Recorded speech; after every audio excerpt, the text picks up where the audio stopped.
Shabbat Shalom.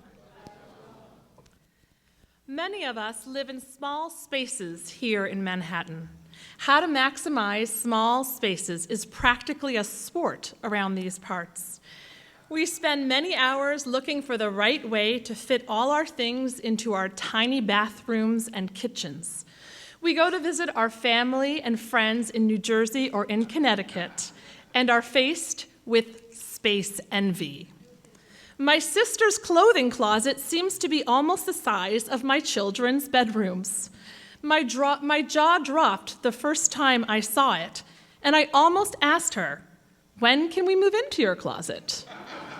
But then I remembered I'd have to move to Jersey. In all seriousness, I am actually very fond of the Garden State, but even fonder of Manhattan. So like many of you, I need to constantly battle the beast of clutter. So when I started hearing from various sources about a book called The Life-Changing Magic of Tidying Up, and boasted a fresh and meaningful approach written by a professional cleaning consultant, no less, named Mary Kondo, my curiosity got the best of me and I picked it up. Here's what I started reading. Have you ever tidied madly, only to find that all too soon your home or workspace is cluttered again? If so, let me share with you the secret of success.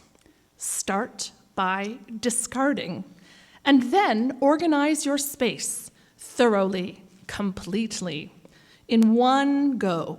Start by discarding all at once, intensely, and completely. I actually laughed out loud after reading this.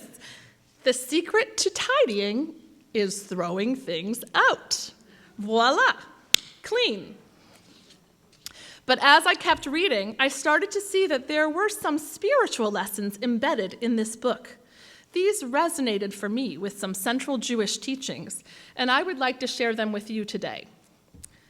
Mary Kondo's system can be broken down into three main parts.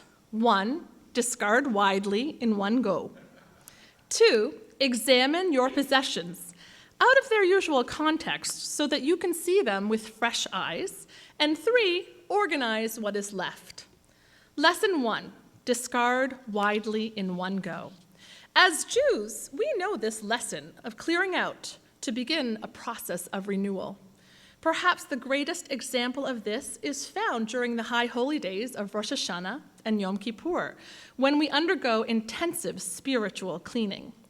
This process urges us to clear out emotional burdens, both those we carry ourselves as well as those we have given to others to bear.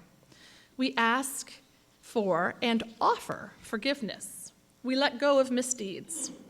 One of the things that makes the high holidays so powerful is that so much focused energy goes into the process.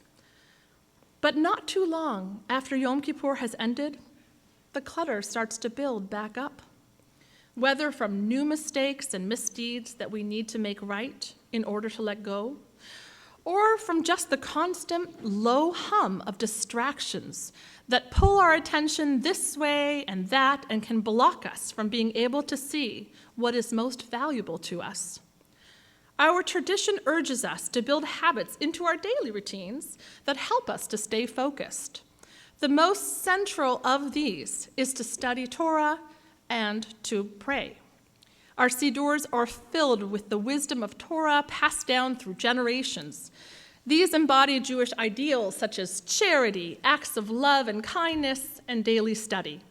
Prayer helps us to channel our thoughts and return to what is most important. Through prayers, we let out our worries and hopes. We connect, refresh, and renew ourselves. When we pray, we break from the culture of distraction and multitasking and get back in touch with our core selves. It is said that the rabbis used to tarry a full hour before prayer in order to focus in on what really matters and to let the other things that cloud the mind fall away. So that when they began to recite the tefillah, one of our most central prayers, they were able to do so with kavanah, intention. Kavanah is an ancient word, it's a Tanaitic word, for being fully present, from the verb lechavein, to direct your heart or mind. We too can build a practice of daily prayer, if we haven't already, that can help us to stay focused on what is important. As we read in Proverbs, let your eyes look straight ahead, give careful thought to the paths for your feet, and be steadfast in all your ways, not turning right or left. Which brings me to our second lesson. Examine your possessions. Take them out of their usual contexts so you can see them with fresh eyes. To do this, we need to ask questions. Think now for a moment about this past day, about the things that blocked you from being fully present. Are you worrying about something? Is it something worth holding on to? If not, what can you do to let it go? Bring to the forefront the things that buzz around in the back of your mind like clutter. What are the little thoughts, sometimes we're barely conscious of them, that drain you emotionally? What thoughts come in and break your focus? Which of these do you wish to hold on to? Perhaps it is a work project, an approaching deadline, something you can't work on at the moment. Perhaps it's a friend you let down and with whom you must make amends. Or perhaps it's action that you keep intending to take to better your life, but haven't, so the reminder keeps buzzing in the background, like go to the gym, go to the gym. Which thoughts are like clutter? The things that have become part of our home because we have not dealt with them properly, from crumpled up receipts to loose change and old electronics, to ill-fitting clothes and never to read again books. Judaism provides us with a framework for clearing out the clutter from our minds. Sometimes when our computers or phones are slow and not functioning well, we need to shut them off and let them restart. We forget that they've been running constantly for days. Shabbat brings us back in touch with our central values, joining with our community, engaging in songs and prayers, and observing a meaningful break can be our restart. This break can even give us a new context to examine the problems of the week. What seemed like a big deal in the grander scheme might seem small, like something that can be dealt with and discarded. Which brings us to our final step. After discarding, organize what is left. This last step may surprisingly be the easiest. In Mary Kondo's book, she states that reorganization will be natural. Each item that stays becomes imbued with all the more meaning for having survived the cut. The importance of each item will motivate us to find a place for it and to care for it. In the end, we are surrounded by things for which we care, and suddenly, a living space becomes much more personal and has much heart in how it is arranged. The rabbis of the Talmud knew well the effect of a well-organized and cared-for home. They knew this, and in Barachot they wrote, 3 things that expand a person's heart, and one of them is a pleasant home. We are given an example of a home that had power to touch the hearts of those who built it in this week's Torah portion, Terumah. Now, in the desert between Egypt and the Promised Land, the Israelites begin to make the tabernacle, that is, the portable sanctuary, a home for them to go to communicate with God. And we learn how they were to construct this home. We read, "The Eternal One spoke to Moses, saying, 'Tell the Israelite people to bring me gifts.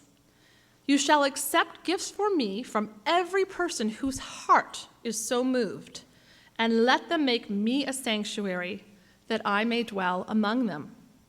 A home for God needed to be built with objects that were chosen from the heart. Each item was to be selected with intention and care.